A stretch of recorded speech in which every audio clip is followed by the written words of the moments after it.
But the real core, fundamental, critical information is in the actual volume at price currently. How much is really trading at these prices, and what's the price doing as a result of that? Good day, traders, and welcome to episode 2 of the Sound Trader Interviews. You can find this podcast episode at pricesquawk.com/John-Grady. That's right, we are excited to welcome John Grady from No BS Day Trading to the podcast.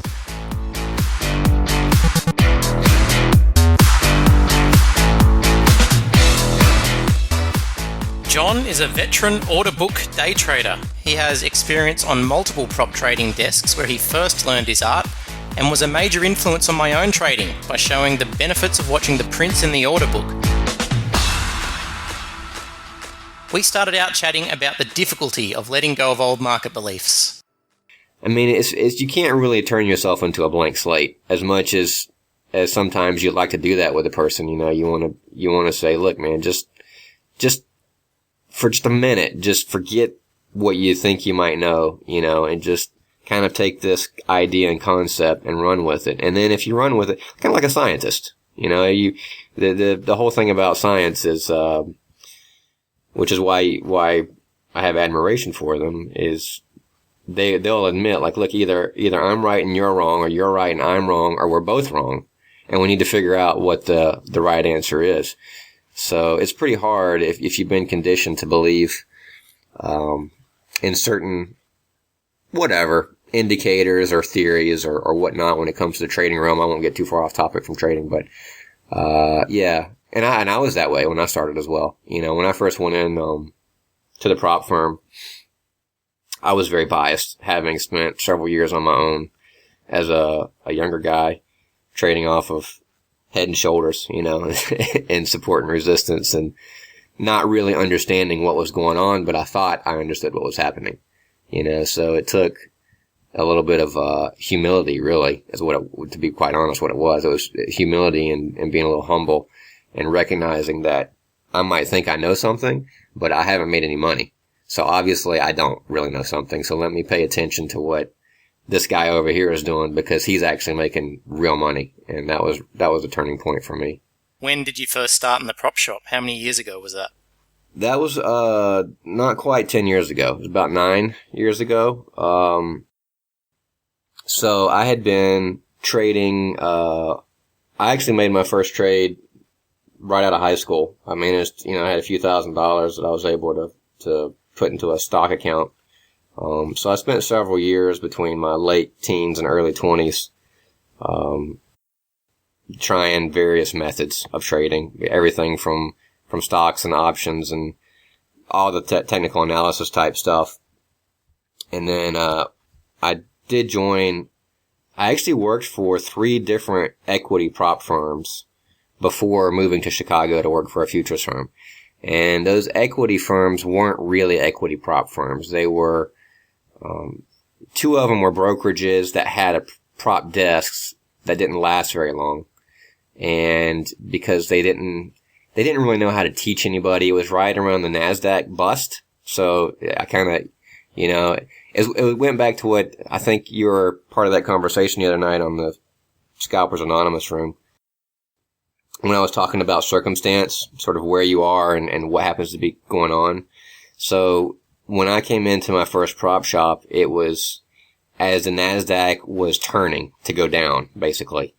And the guys that were in there with us, who were, you know, these supposedly great traders, and some of them were very good traders, but they had made their money in a NASDAQ market where they would just spray a price for 50 cents, literally 50 cents. I mean, try to imagine that, you know, today.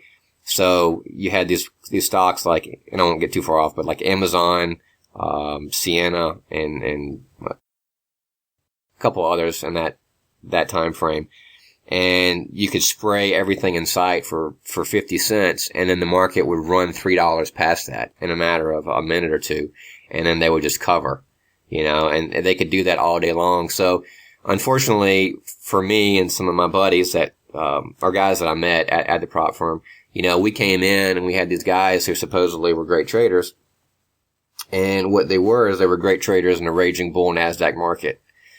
And so when the market turned around and started to disintegrate, there was a lot of volatility at that time. So it wasn't like a straight down disintegration. I mean, there were ups and downs, but they didn't quite know how to adapt, and they started having major swings, and they were not interested in teaching anybody. So basically had a couple failed experiences at equities firms. Not due to myself, I didn't know much anyway, to be fair, but no one knew anything and no one was teaching us anything. So it was, when I got to Chicago, basically, so that was about 9 years ago. I got to Chicago, and then they were a totally legitimate trading firm, and were backed by guys that had real money and guys that were real traders. And they treated it more as a skill, I take it, in the derivatives firm. Yeah, I mean, what it was there were some guys that ran a firm. They still run a firm, actually, in Chicago. And they do a lot of brokerage. They do a lot of clearing for other funds and whatnot.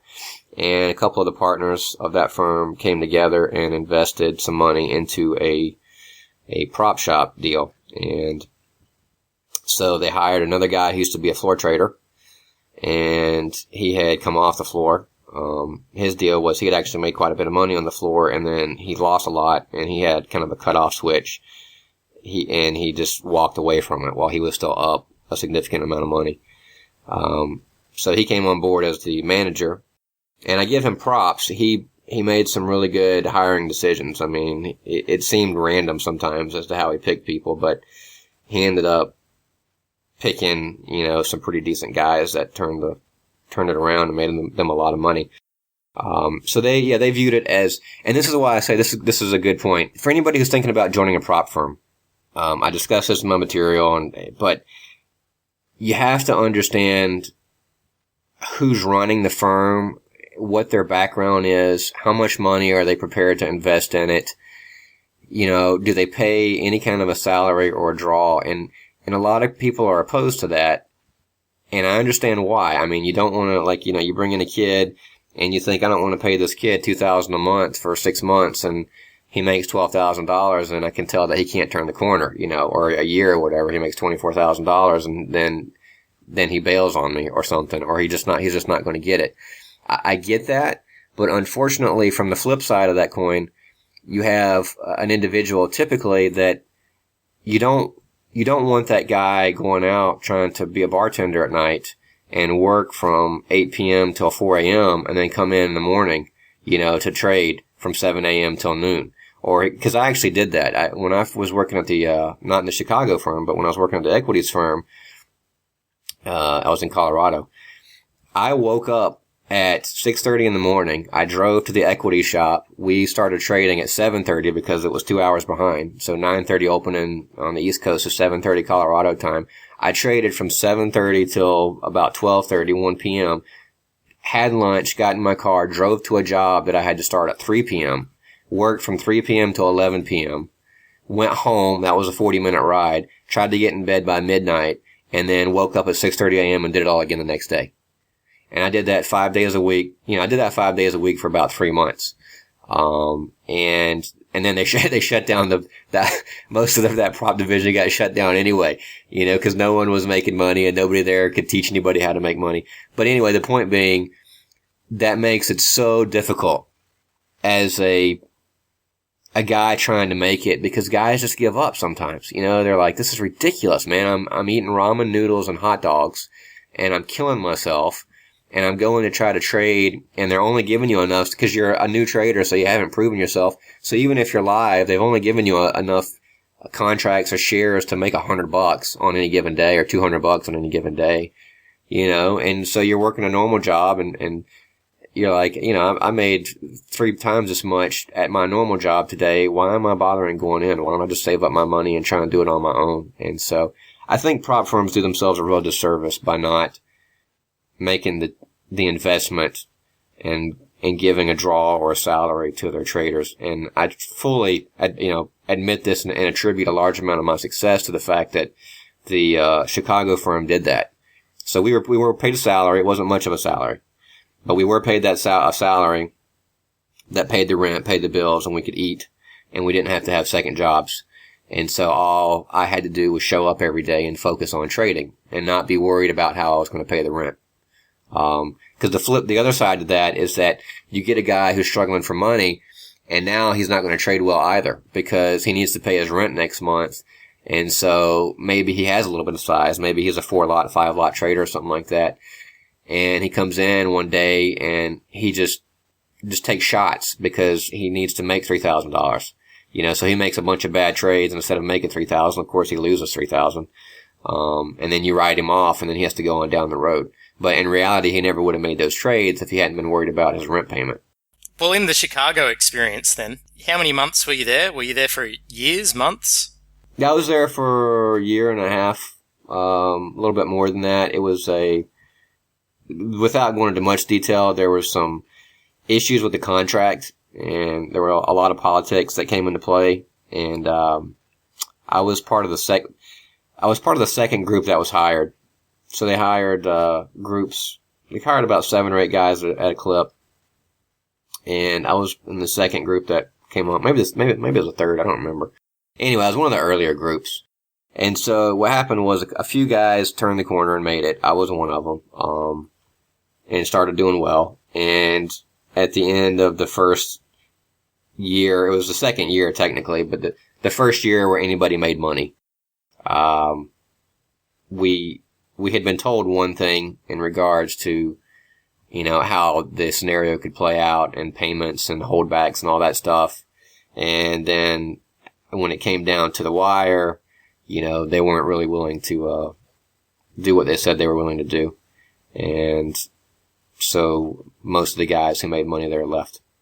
It didn't make economic sense to stay if you were a profitable trader, which, again, it's another example of a prop firm doing itself a disservice. But that was just my personal experience with that firm. Not every firm was like that by any means, but that's what happened in mine.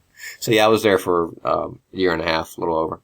And the skills you picked up during that experience, has that mainly shaped the way you still trade today?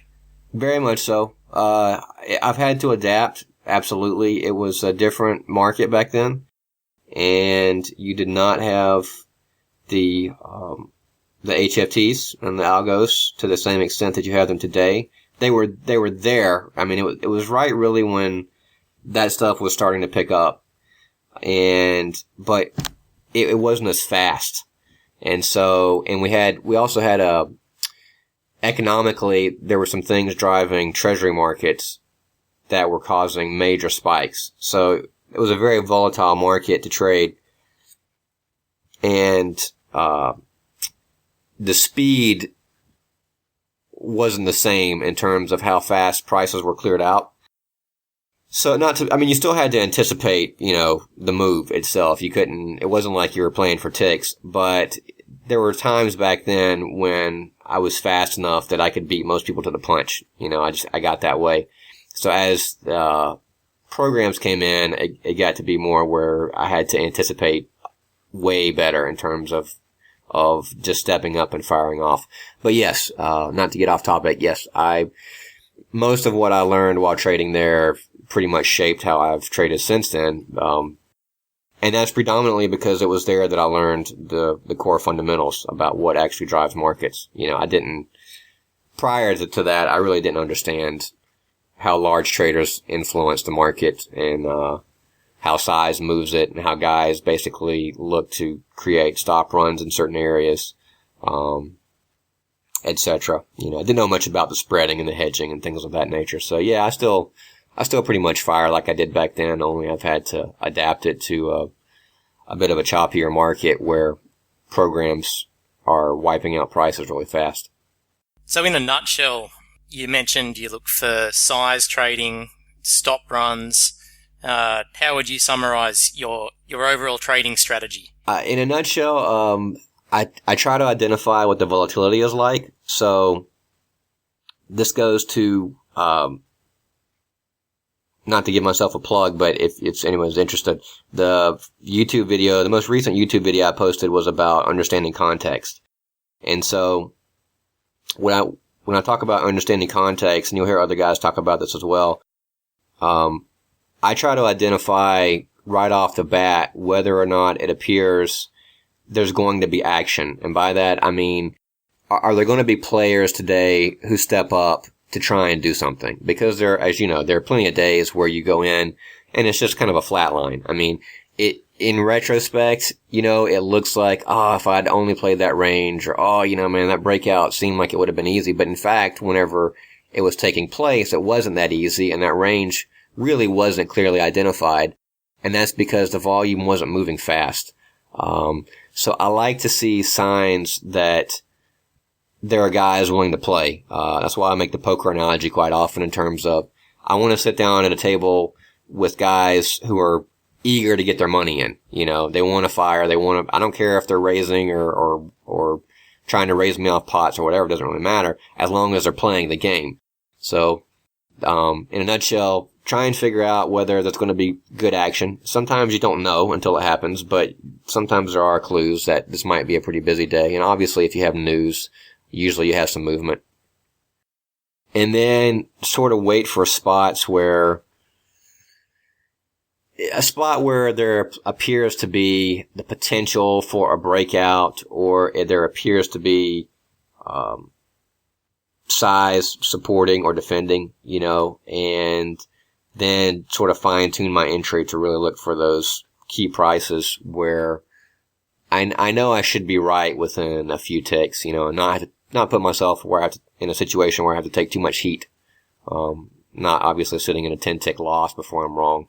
Try to pinpoint key spots, and then if it goes, it goes, and I also have a way of anticipating the most likely scenario on both ends, not just when I'm wrong, but when I'm right. So there are certainly trades that I get into, and of course, since I'm treasuries, it's not like S&P where you're sometimes looking for a 20-tick run, although you never know in the S&P either. But in the treasuries, I typically know when I'm getting into a trade if it's probably going to be a quick 3 or 4 tick pop, and I might do a quick scalp on that. Maybe I'll only get a tick or two, versus maybe this is a trade where I can get in 3 or 4 ticks and then kind of have a free look at a farther press. And I know that before I ever get in the trade, basically, whether or not it's probably going to be a quick scalp or a longer, or has the potential to be a bigger, winner. And then monitor it at that point kind of from tick to tick and just wait to see what kind of pressure there is. So once you've got your free look, do you then look for the same conditions to exit on the trades that you get that free look in? Yeah, pretty much. It's, ultimately it's just not to sound flippant, but ultimately it's just buy low, sell high. And so what you have to have for that to occur is one side has to overwhelm the other. So I'm looking for, when I'm entering into a trade, I'm looking for a sign that it appears, and at this moment, that's a big part of it too. Like, I don't want to put myself out there in the middle of a range and just sort of hope that a level holds. I like to see an indication that sellers are overwhelming buyers consistently, or buyers are overwhelming sellers consistently, at a certain spot.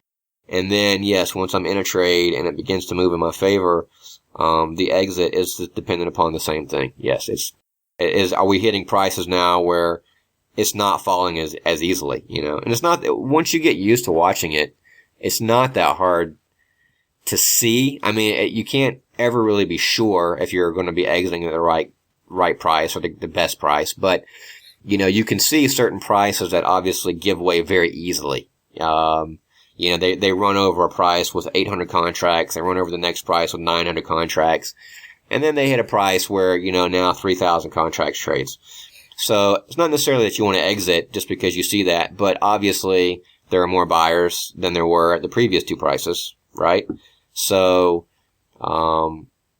maybe this is where you want to start looking for a potential exit. As long as you see them blowing through prices on pretty light volume, then you might as well hold the trade. And will you try and work for that extra tick on the exit? I will if I don't think they're hitting a wall. Sometimes, you can tell that they're hitting a certain price or two prices, and it almost looks like they're just running into a wall. And those areas can sometimes be the spots where you get a very sharp, quick bounce or reversal. So obviously I don't want to, if say I'm in like a 7-tick winner or something in the treasuries, I don't want to get back 4 ticks. If I've caught a decent move and they've pressed it 7 ticks in my favor fairly easily, and now I see them hitting a wall, I will try to get the 7th tick, or the 6th or 7th tick, but almost guaranteed I'm taking 5 out of that trade. Because I don't want to allow it to turn around, because it can happen. And it happens even easier in the equities markets. I mean, we all know the S&P can drop off 10, 12 ticks, and all of a sudden they sort of trade 1, 2 prices. And if you don't catch that price, that it'll turn around and it'll rally 7 ticks straight back up. So you can't be too much of the saying, whether you use this or not, it's like, don't be a prick for a tick, right? But sometimes it's worth that, because you're pretty sure you can get the extra tick, versus other times where it seems to be pretty clear that you may or may not get it. So if I don't really know, I'll just pay up the extra tick above it and take it off. Would you consider yourself as purely a scalper, or are you more of a short-term trader? Yeah, to me, I mean, scalping is basically trying to find prices, going back to what I was just describing, trying to find a price or 2 prices or an area where it looks like you have somebody overwhelming somebody else. And then you can step up in that area, and you should know that you're wrong fairly quickly. That's probably the first thing about scalping, is that maybe you're not wrong long term, but short term you're probably wrong if it goes against you not very far. So that enables you to keep tighter stop limits, so you don't risk too much on trades. And then when you're in the trade, you just try and get what you can get out of it. So sometimes, sometimes a trade is only good for a tick. Sometimes, as a matter of fact, sometimes scalping ticks is the right play in a range. But other times, you try to go for 3 to 5 ticks, 6 ticks out, and then if you're really on the right side and you have momentum, maybe you'll make a 10 or 12 tick winner out of it.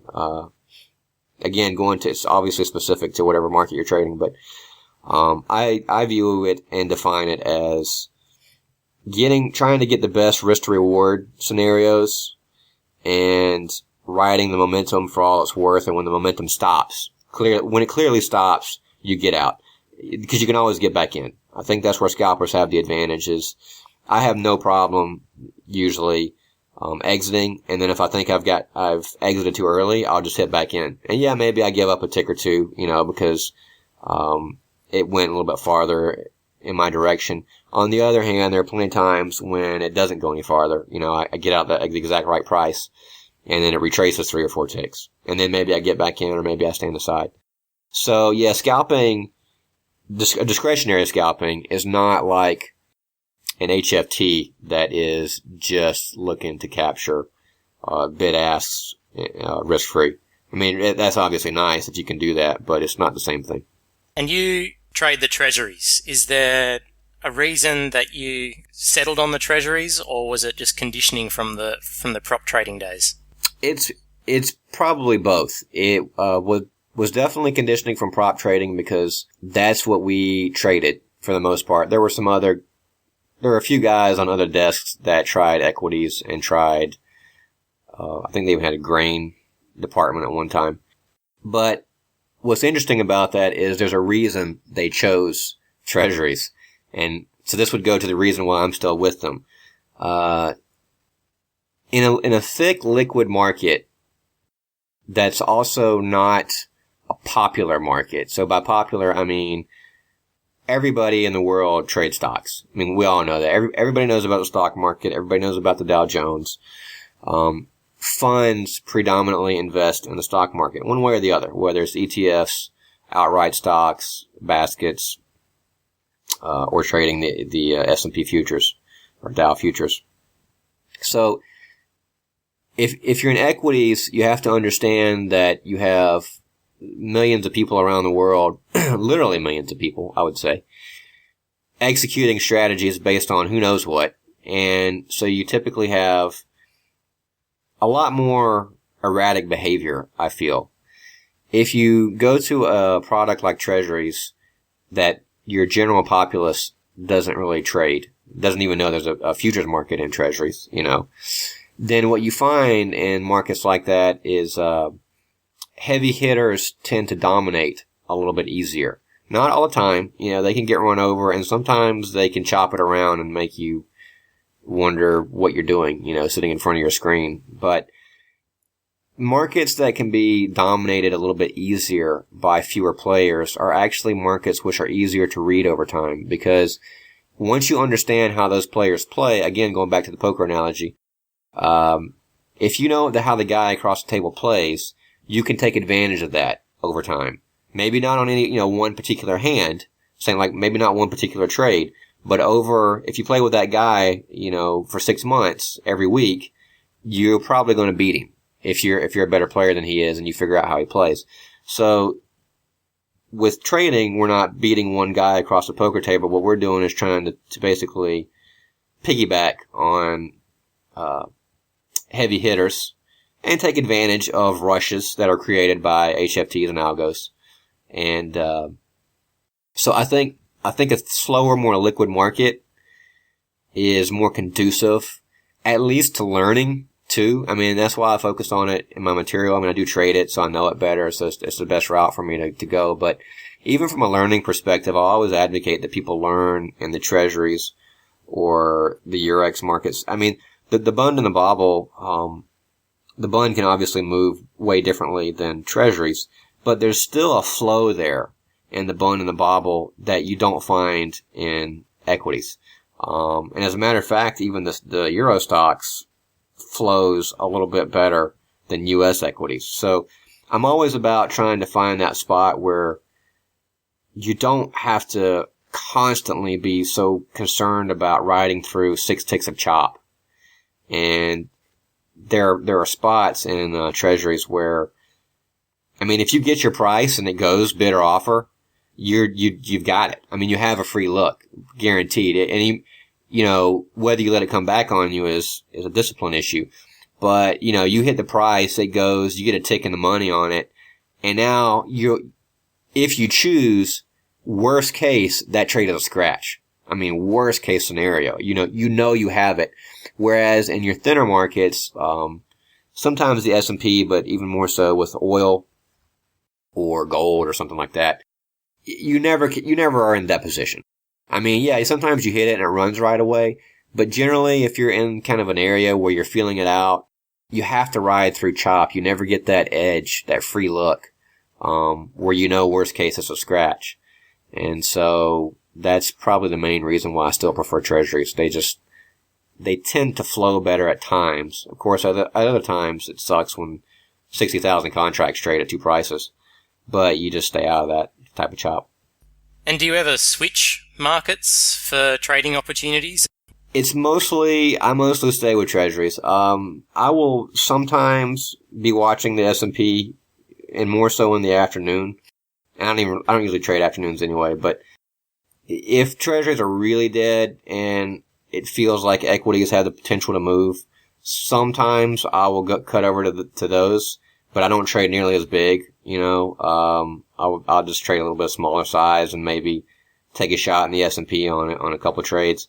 But I much prefer actually the Eurex markets over U.S. equities markets. So if I find myself having bouts of insomnia, I usually will boot up and trade the bund bobble a little bit, and then the Euro stocks when it comes online for like the first hour and a half sometimes.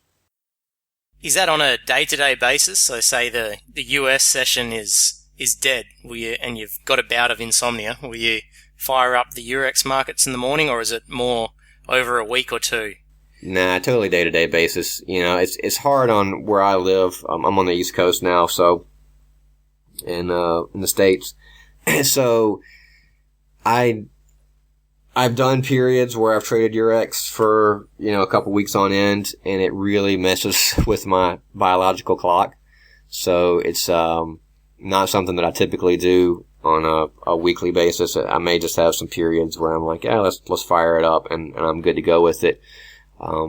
But I do think those markets are are very good for trading. I always recommend that European traders and Asian guys in Asia, and actually guys where you are too, in Australia, look at the Eurex markets because the hours are typically better, and I think they offer opportunity.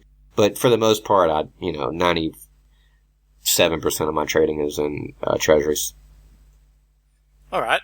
Well, on a slightly different topic, more how you manage your trades.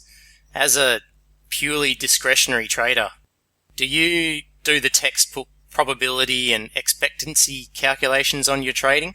Not really. Let me go on one of those quick mini rants that you were talking to me about. Have you seen, a guy forwarded this video to me recently, the Bulls and Bears, about the trader this is going back in the 90s, but he was based in Australia. A big, huge trader that was trading out of, looked like a small shack, and I think it was in Queensland somewhere. Have you seen that? The guy in the singlet.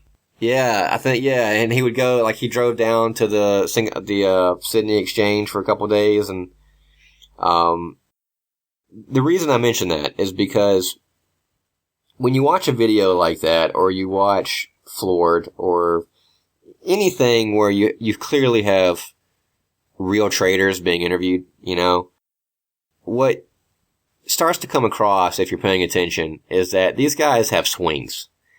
And the idea of, I don't want to say you don't want to have an idea of positive expectancy. You do kind of have that, and you obviously, a large part of what I try to teach is understanding proper risk to reward scenarios. But it's so much more a long-term endeavor. And what I mean by that is, when you go on runs, you may go on a run and crush it for 2 months, and then there may be a 2-month period following that where, for whatever reason, it's just not there. So, what you sort of learn as you progress through this craziness is that the only thing that really matters is the bottom line, ultimately. And it's sometimes that comes across wrong, because I don't want people to think that, you just go in and fire it off and see if it works or if it doesn't. But, the guy in that video in Bulls and Bears, they caught him on camera during a period where he said he lost over $1 million, and you could tell he didn't even really want to admit it. And then, a few months later, he went down to the exchange, and he realized that the volatility was there, and the action was there, and he said, I need to be down here on the floor. This is where it's at. And he ended up making back all that money plus more. And that's really how trading works in the real world. You do want to try to minimize drawdowns, obviously. You want to make sure that, if you get hit, you need to step aside or take a step back and assess what you're doing wrong, But from a long-term perspective, having the idea that you're going to have X percentage of winners and they'll yield a X profit of this or whatever, it's not really realistic, because there's too much on a day-to-day basis that comes into play. I mean, when the market's disintegrating, you might be short and you realize it's still going down, and you hit it again. You go up double, go up triple, and they just crush it. And on that one day alone, you end up making your entire month because, you kill it that day. So trying to funnel that into a mathematical breakdown doesn't really work. Pretty difficult.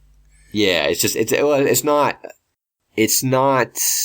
Well, it doesn't achieve, it encourages people that every day you should have a certain number of trades, I think. Yes, I agree. I completely agree. So people get into that mindset of, well, how many trades a day should I be making? Should I be going for a certain tick number per day? Should I have a cutoff, both ways? A lot of people always ask me that question. Should I have a daily goal cutoff on the positive side? On the negative side, usually, yeah. I mean, you should kind of know where, on the negative side, to approach that first, you will eventually figure out when trades just aren't working, and the chop is kind of bad, and okay, it's not a very good day, so that's why I'm down a few ticks or whatever, versus a day when you're obviously doing something stupid, Like there's no reason I should be down this much. And you look back over your trades. So on those days, you typically should have a cutoff when you know you're being kind of stupid. Or you, at the very least, need to walk away, clear your head, come back, and then try to get back in the zone and maybe, make your money back. On the upside, a lot of people ask, well, what if I've hit my 6-tick goal, or 7-tick goal? Because they're looking at it from the viewpoint of, well, if I make 5 ticks a day at the end of the week, that's 25 ticks a week, that's 100 ticks a month, and I'm going to be rich in 2 years. And, it never works that way. So what I tell people is, if you're up 5-6 ticks, and the market's booming, don't step away just a step away. That might be a 25-tick day right there.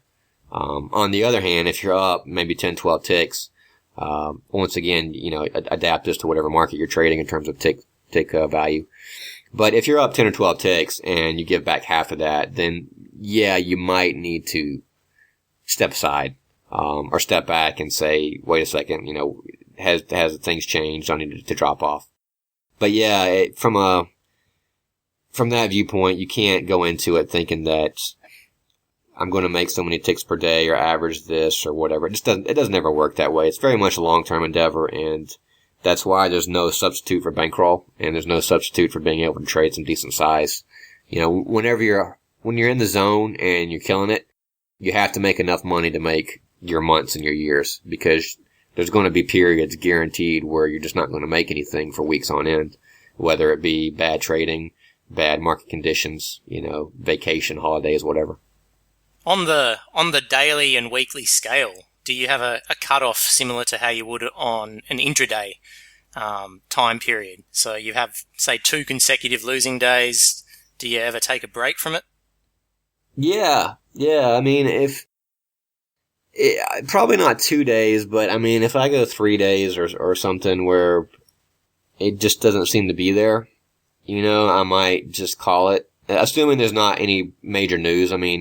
If there's a Monday, Tuesday, Wednesday, and I'm not really doing very well, but maybe I'm only down, 5, 6, 7 ticks on the week or something like that, that's not much. You can make that back on one trade. So, and if there's going to be news, like PMI or unemployment, something that's going to move the market, Michigan sentiment, I'll probably come back in on Thursday and Friday and kind of give it a shot. But if it's maybe midweek or something, if it's like I've traded all week long and it's Thursday and I'm stuck and there's no news on Friday and obviously it's just not happening. On some of those weeks I just call it and try and come back in after the weekend with a more clear head. 'Cause sometimes that's all you need. You just have to be able to go to sleep and forget about it. And wake back up and go to it again. But yeah, you do definitely need to recognize whether it's just a bad day or two in terms of volatility, or if something's wrong, whatever it may be. It's not suiting your style. It's too choppy. Maybe or subconsciously something's bugging you somewhere else in your life and you're not staying very focused. Actually a quick tip for anybody who, this is something you can probably recognize in your own trading. If you find that you come in and you sit down and, you lose 2 ticks and it's, half an hour into trading and you're ready to turn your computer off and you're just totally not into it, it's probably a good sign that you should take a break for a while. 'Cause you have to be willing to sit, you have to be focused every day like an athlete. So you gotta be willing to come in every day, sit down at the open, and be committed to sitting there for 3-4 hours, because the market goes up and down. That's how you end up doing it. And some of my probably worst periods, not that the drawdowns were terrible, but just in terms of trading, were these periods where, I may come in and for whatever reason, I'm sitting there for half an hour and I feel like I'm just bored out of my mind and don't want to be there, and then you make a bad trade and you lose 2 ticks. And so mentally, when I recognize that, I just call it for a day or two and I wait till I know that I'm ready to wake up one morning and sit down and go full steam ahead for 4 hours. Would you say that is part of your edge? So the days you do crush it, and since you hopefully come out on top overall, you've got certain things you look for on the market, but is a core part of your success your ability to step back and perform when necessary? Yes, I would say so. And I would say that's true for any trader anywhere. you have to know when to step away. Knowing when not to trade is easily as important as knowing when you should trade. And it's all about preservation of capital. I mean, someone told me this a long time ago, which is it's not how much money you make, it's how much money you keep, which is so true. And you can, learn the hard way how true that is if you're not careful. And so yeah, I've always been very risk averse in the monetary realm. Like when it comes to business, trading, whatnot.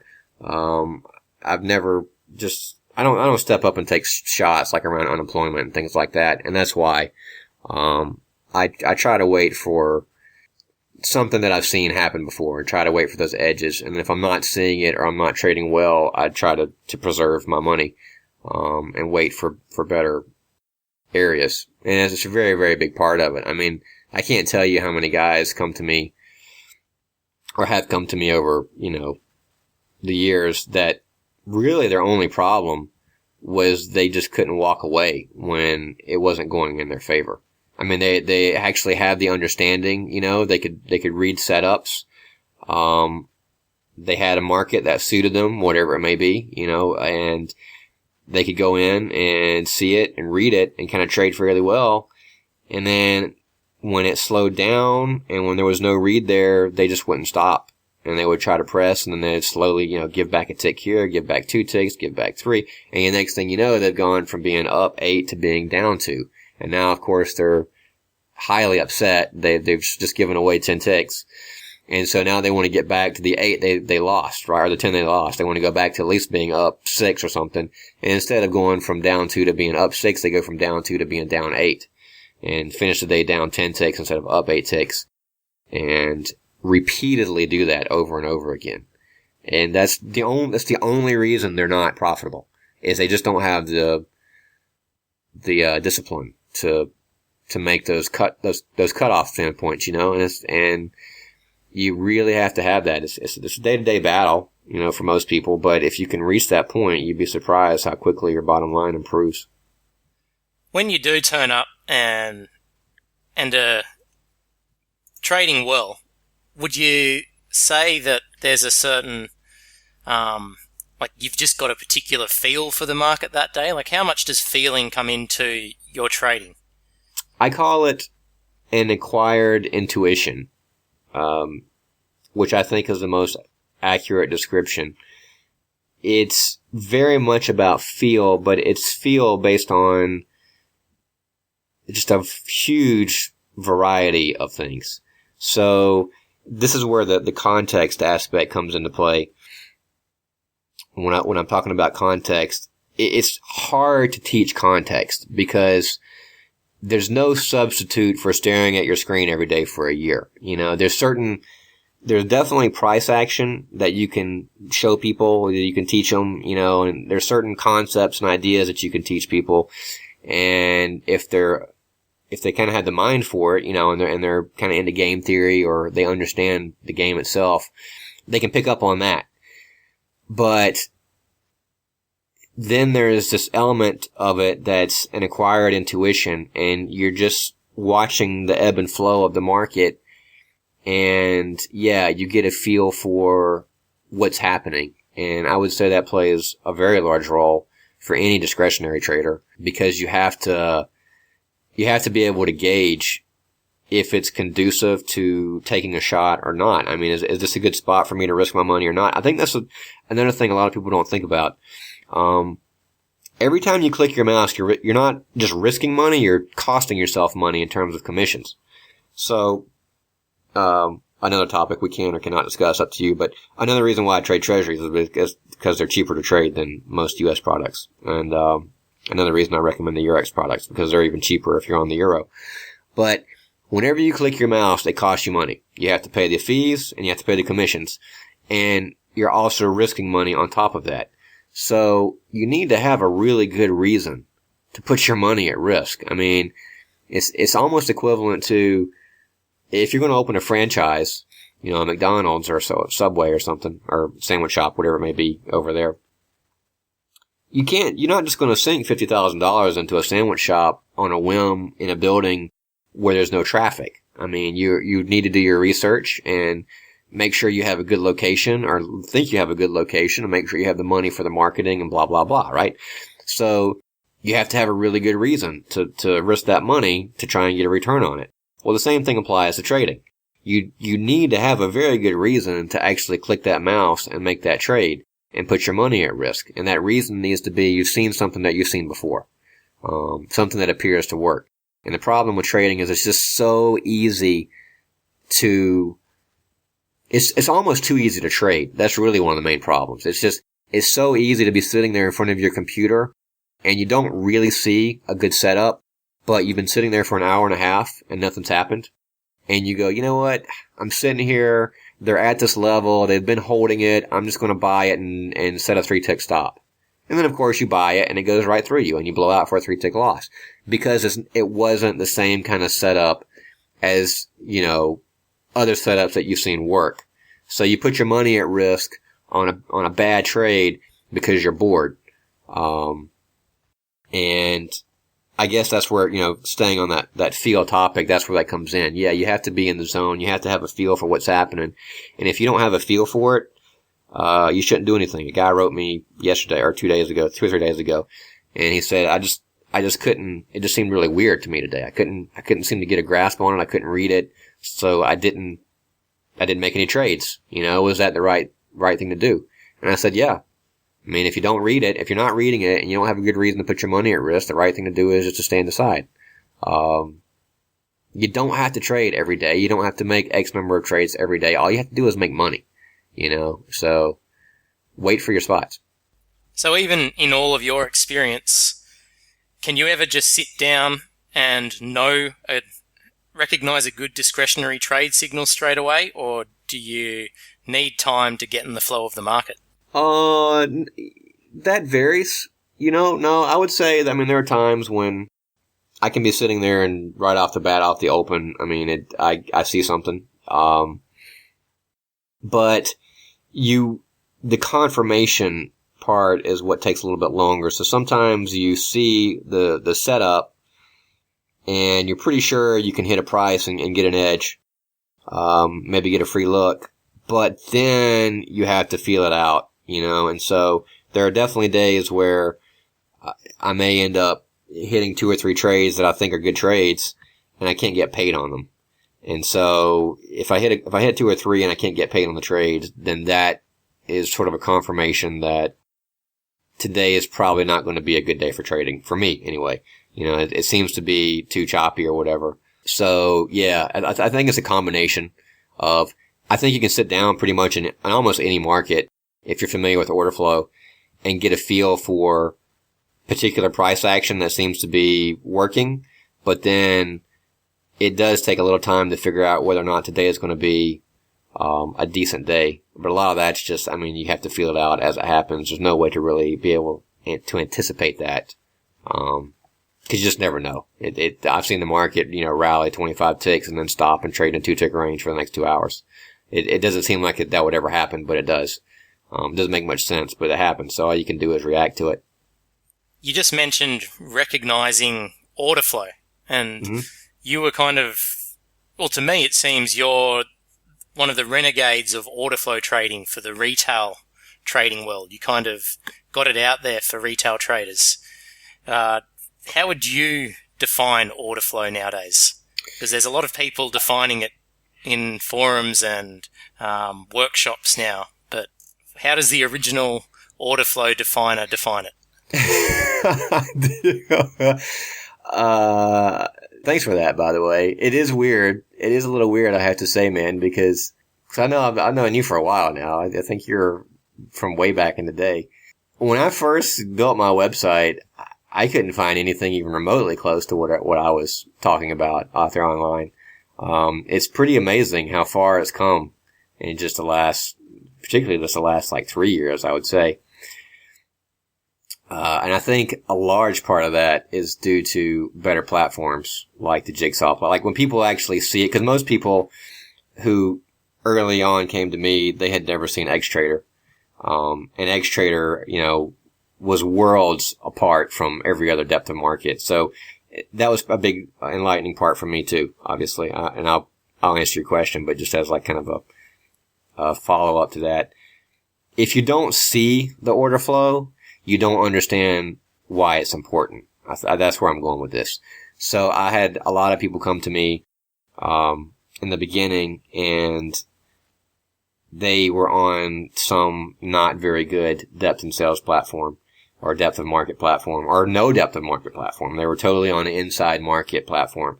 And then they would watch me on X-Trader for one day, and they would say, oh, okay, this makes way more sense now, because I actually see the flow. And I'm like, yeah, that's what I'm trying to tell people. And I think, like the Jigsaw platform has even increased that tremendously. It just makes it so much easier for me to teach. Really great platform. But anyway, I would define order flow as simply understanding that the game you're playing is nothing but a big giant auction. And so you have buyers and you have sellers.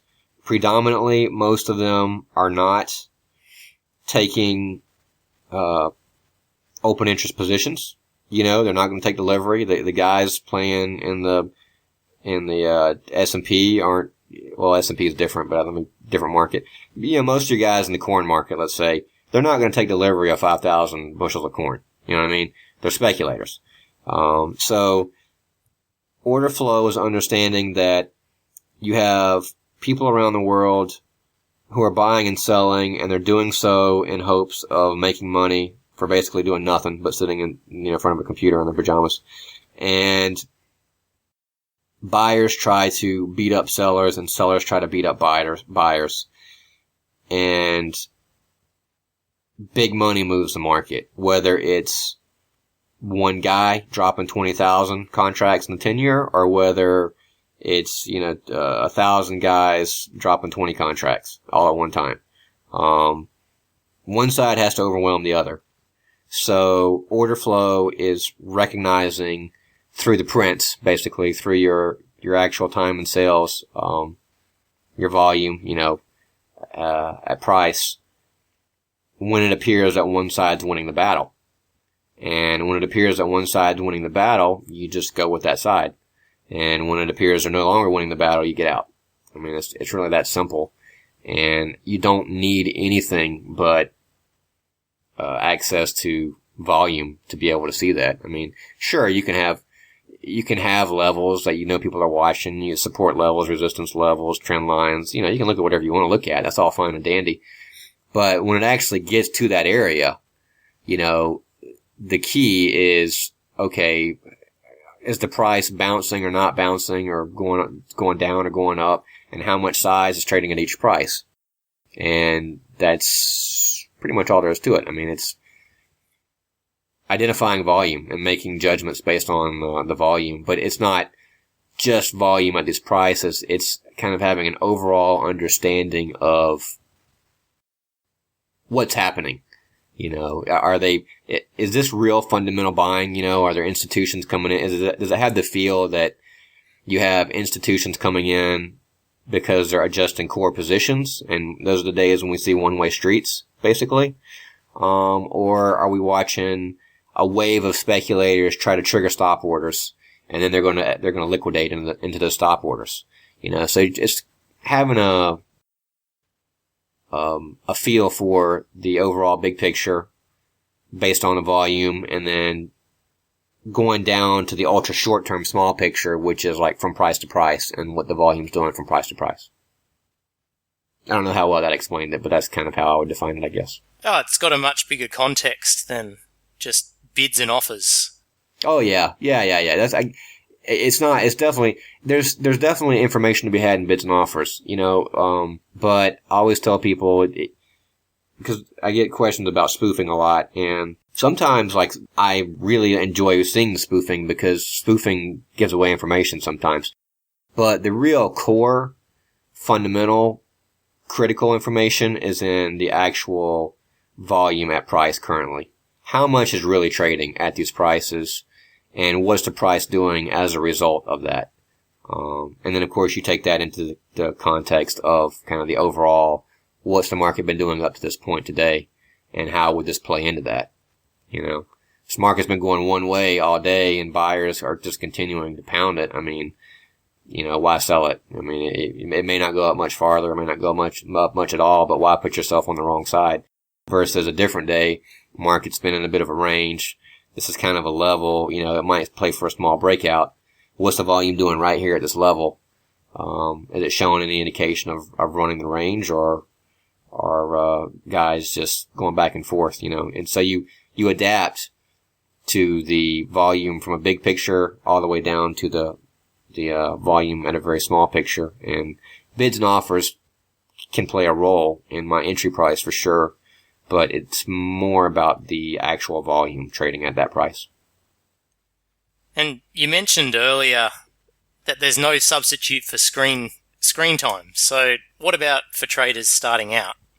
Like, how do they get a feel for the order flow? Do they need to spend a year staring at the DOM? Well, I mean, obviously, tough question, but obviously one of the quicker ways is to. I was about to plug myself. If you're a new trader and you sort of seem to realize the benefits, or at least have something of an idea that, okay, head and shoulders don't make any sense. Okay, like if you look at a chart and you look at a pattern and then you understand what you're looking at just bars on a screen that change depending upon the scale of that screen. You begin to realize sort of some of the fallacies involved with various aspects of technical analysis. So if you're a newer trader and you kind of understand the auction market and you begin to see why order flow could be helpful, there are guys, very few, but the few out there, like myself, and Peter, who can show you the game at a much deeper level. Now, the caveat that comes with that is that you're not going to start printing money tomorrow. I mean, there's no doubt about that. So what I tell people is if you're really committed, I can help shorten the learning curve. That's what guys like me do. We can show you the game. I can explain to you why certain things tend to work more often than not. I always try to show in real time or real time examples, obviously. I mean, real trades. I've clearly had my cases where I've been run over with people watching, and that's never fun. It is just part of it, though. Because it's not a guaranteed science. It's an art form. But what I do, and this is what happened to me in the prop firm, I saw somebody else making money and I realized he had a certain feel for something I didn't have a feel for. So it all began to click. So once it clicks, then you still have to sit there. And the general rule of thumb is that most people don't really turn the corner for 6 months to a year. Some people do quicker, and there are a couple of guys that hit me up and they're like, I can't believe how much I learned in 2 weeks and I'm making money, but I never know how they progress.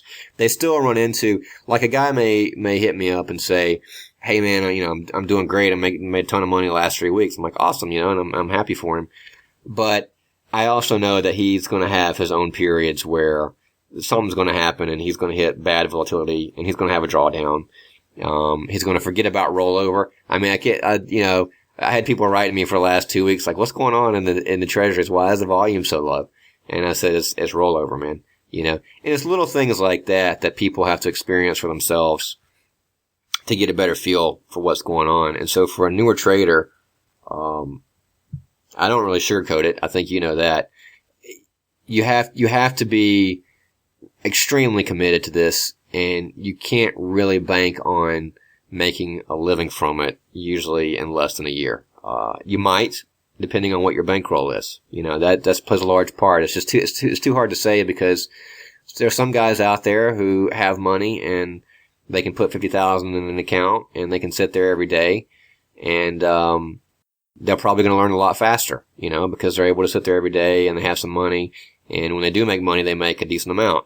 And then you have other guys who have no money. They're trying to find a job with a prop firm, or maybe they have $3,000 or $4,000 that they can put in an account. and they want to make it, and they can. It can be done, but it's a lot harder, and it's because they're just sort of at a disadvantage right off the bat, in terms of they're maybe having to work a real job. They can't trade every day. They don't have very much capital, etc. But to really get a solid feel, you need to be able just to lock down for at least 6 months and just every single day sit in front of your screen.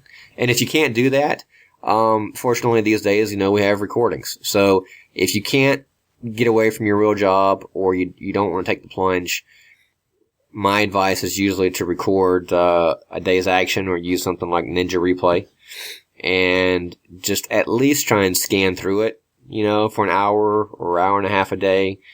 And even doing that, it's not the same as sitting there minute by minute, but you'll get a feel for it, and you'll probably learn a lot faster. It's going to be more helpful to you than just sporadically trading. You're better off actually recording 2 weeks worth of movement and studying that movement than you are trading 2 days a week. Just kind of going in when you can and then coming out, because you totally lose feel for what happened on those other 3 days. And quite frequently, whatever happened on those other 3 days has an influence on what happened the 2 days that you were trading. So I always say one guy that I've known for a while, he's like, dude, you're depressing people. And, I'm like, well, I'm not trying to be depressing, I'm the first guy to tell you. I started where everybody else did. I started with nothing, and, banged away and finally managed to land a job somewhere, or a couple jobs, and then landed a good job, and I figured it out. So, it can be done. I'm the first one to tell you anybody can do it if you have the persistence and the mind for it. You should just be realistic about it so that going into it. So you also don't get heavily discouraged too. It's like it's kind of like anything. It's like riding a bike. When you ride a bike, you're going to fall down. That's all there is to it. So you put a kid on a bike and you turn him loose and he falls down and he busts his rear end, and then he tries, and then you go over there and you say, suck it up, get back on the bike and go again, and, that's just part of trading. It's the same thing happens. Some, guy comes to me and is like, I had a terrible day. I'm like, yeah, it happens, dude. I'm going to tell you, just don't, the difference is don't let it get out of hand. That's the problem with trading, is that you can you can go broke in a day. I write that and I kind of joke about it, but it is 100% true. You can absolutely go broke in a day trading if you completely lose your mind. So you have to have some wiring in your brain that prevents you from doing that. But aside from that, you're gonna take falls and you're gonna have drawdowns. So just be realistic about it and understand that ultimately the goal is not that you're gonna make X dollars per day, but that you're gonna get to the point where you can swing 10, 20, 30 contracts at a clip, and when you hit it, you hit it, and when you don't, you can stand aside, and that's kind of what it's all about. Well, that sounds like a good ending to finish up on. So, all right, definitely want to thank you, John, from No BS Day Trading, for joining us today. Graham, I appreciate the invite, man, and we can do it again sometime. No, I can usually talk a long time, but that'll make for a good wrap up. You can learn more from John by visiting nobsdaytrading.com, and definitely check out his YouTube channel for some recordings and commentary on market action as viewed in the order book. For faster reactions and increased market comprehension, try adding another dimension to the order book when trading with Price Squawk. You can now listen to price and volume action for bringing the order flow to new levels of attention using sound. There is a free trial available, and we are very close to releasing our standalone audio market platform, and this will support IQ Feed, CQG Client and TT Fix, so please check it out at pricesquawk.com.